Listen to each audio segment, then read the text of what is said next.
Human movements are a constant in past history, determined by commercial reason, the search for land to cultivate, or simply a thirst for knowledge, desire, and curiosity, as the myth of Ulysses teaches us.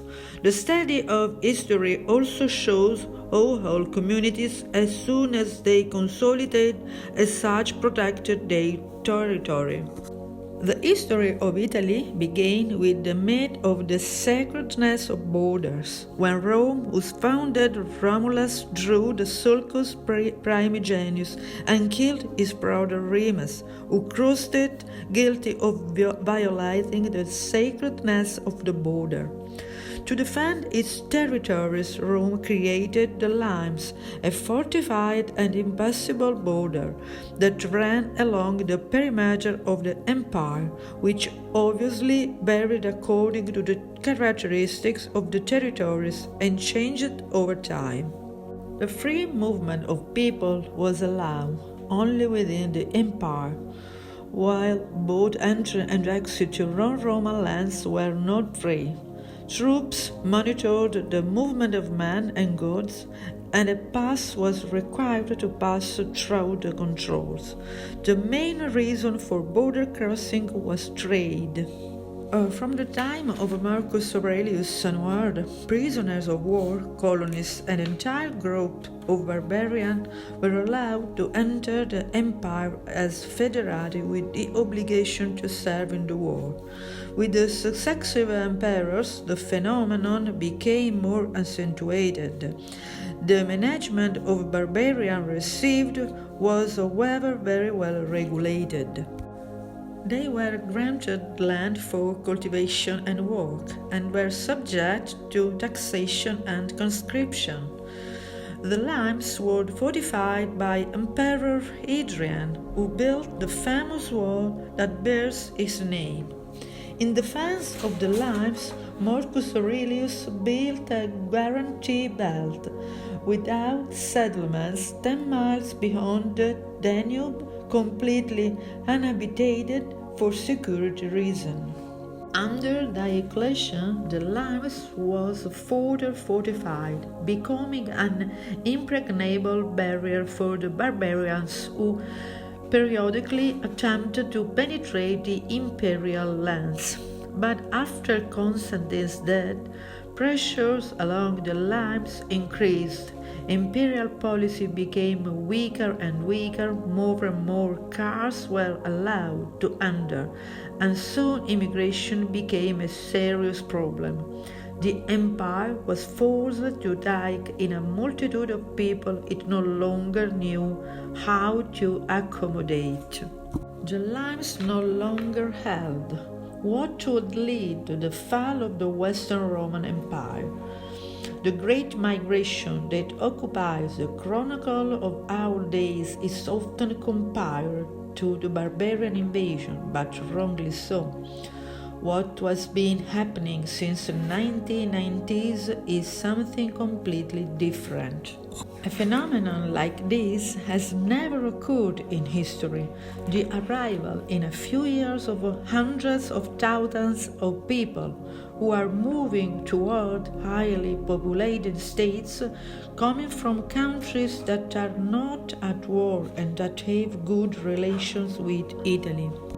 According to data from the Ministry of the Interior, every year thousands of people arrive in Italy by sea, mainly from Libya, and by land from the Balkans.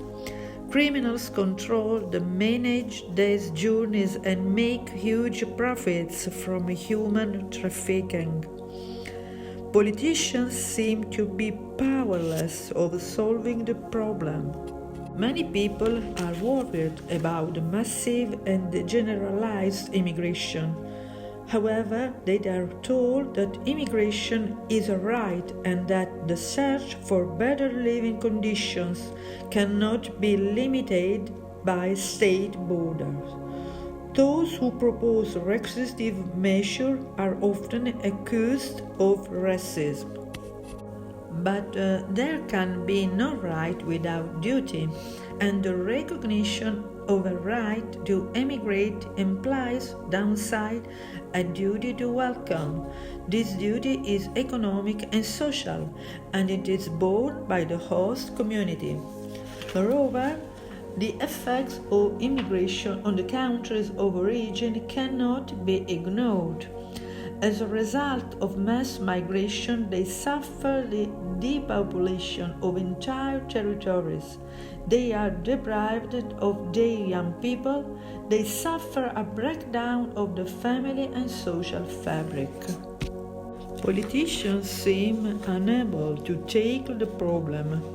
It is therefore clear that we need to combine immigration, sustainability, and rules, starting with an accurate and non-ideological study of the phenomenon, its causes and effects, in order to arrive at appropriate solutions and forward-looking projects.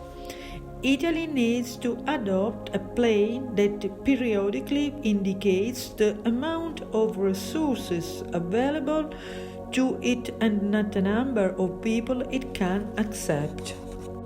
This should be done without sacrificing the rights of residents, both Italian and foreign, who should provide for the needs and requirements of a state's citizens, if not the state to which they belong.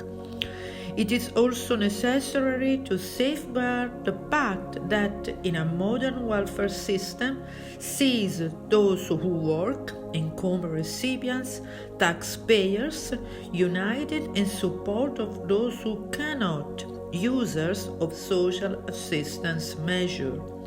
A pact that cannot survive if the former are overburdened to support the latter. The solutions must be the result of the coordinated work of the states involved, both of origin and of arrival, in project of growth and progress in common objective of protecting human rights and economic and social welfare.